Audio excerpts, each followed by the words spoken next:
I know I'm a major league player, and I know I'm going to be a really good major league player. It's just like what I said earlier. It's just staying within myself and not trying to do too much. And like you said, no path is linear in this game. Like this game is so up and down. So you could be seeing a beach ball for 2 weeks and then be seeing a golf ball. Like you just don't know.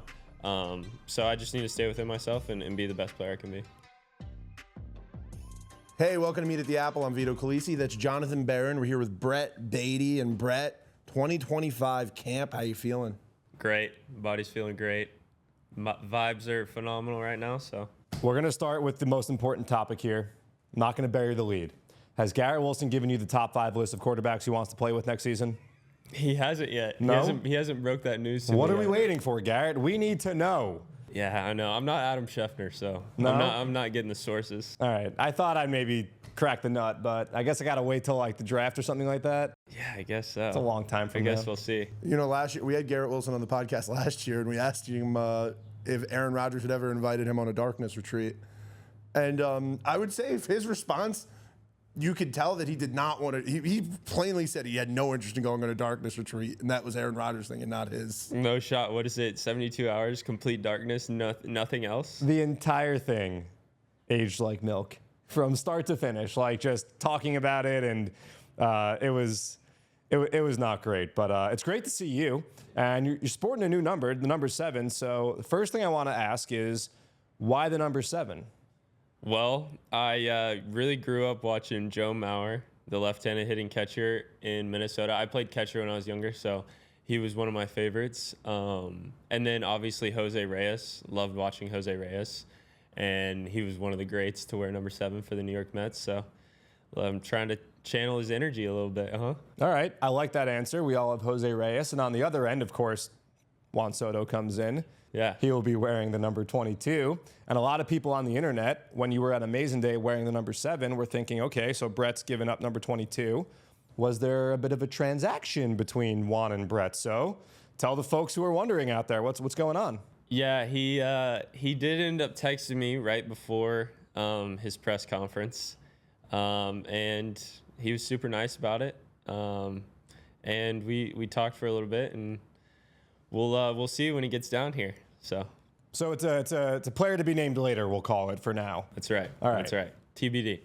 So how is it coming into camp this year? Because last year you had to deal with a frustrating injury, and it was at a time where like you were really just tearing the ball off the cover in AAA.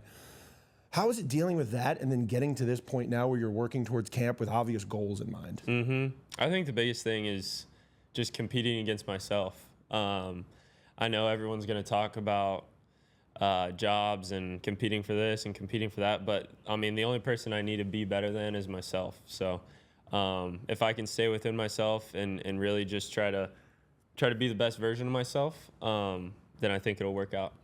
And in camp so far, I saw you yesterday. You made a pretty nifty pick over at first base. You were taking some infield practice, also playing some second base. You played second base last year as well. What have those transitions been like for you, playing some positions that you might not necessarily be that familiar with? I think it's a blast, like just popping around to different infield positions. Like sometimes you may get a little complacent at one place. So I think it's kind of fun just hopping around different positions. It's shows off the versatility, shows off the athleticism. So last year, I remember we talked to you about your relationship with Mark Vientos because he was so excited to see you at camp. And then yesterday, I'm on IG and I see Mark put up a picture and you put, look, it's my favorite guy with like hard eyes or something. Did he? Yeah. So how is it back being in camp together, just hanging out? He's my man. I love him. We've played together for a while now. I mean, I think we were talking about 2020 instructs literally yesterday, just how long it's been. But he's my guy. I love him. So.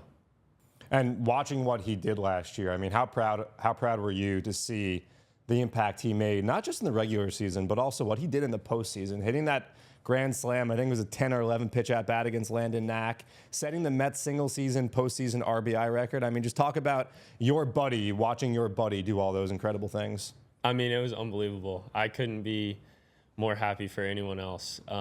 He's put in all the work. He deserves all the success. He's a great guy on and off the field. It was truly special to watch him see a beach ball in the playoffs, because I mean, he was locked in. It was sick, and he's a huge reason why we got to where we did.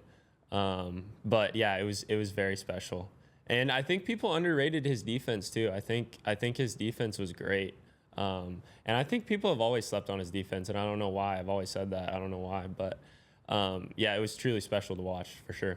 And do you use that kind of not as like an inspiration, but something to look forward to? Because he had a similar situation to you where he didn't have much time at AAA, got up to the major league. There was a little bit of a learning curve, and then went down to AAA, and then really just, we saw 2023 just crushing baseballs.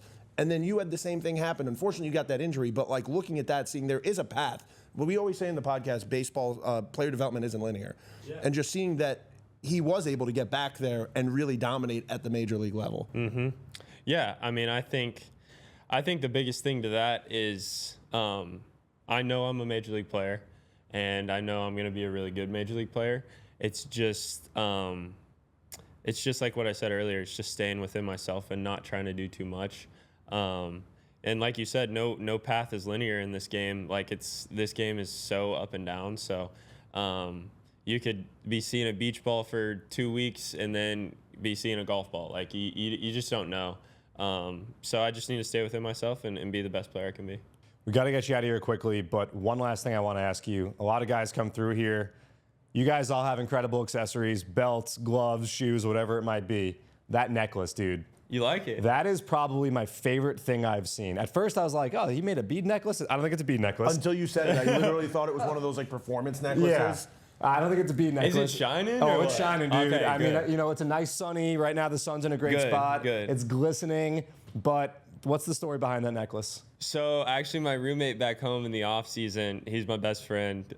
He found this guy, and so he's gonna go play for the Savannah Bananas. I forgot to. Oh, no way. He's gonna go play for the newest team called the Texas Tailgaters in that league.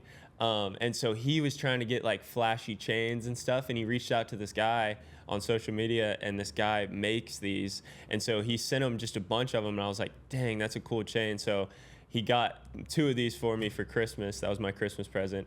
And he got me a blue and orange one. So he was like, you better be wearing it opening day. Dude, that's amazing. I don't know if it's in my price range, but we can talk after. Maybe you can tell me how much, and we'll see. If it is, I want to cop one for myself. Not trying to cop your swag, but I love that. Yeah. All right, Brett, thanks for sitting down with us. You can follow this podcast on Apple, Spotify, wherever you get your podcasts.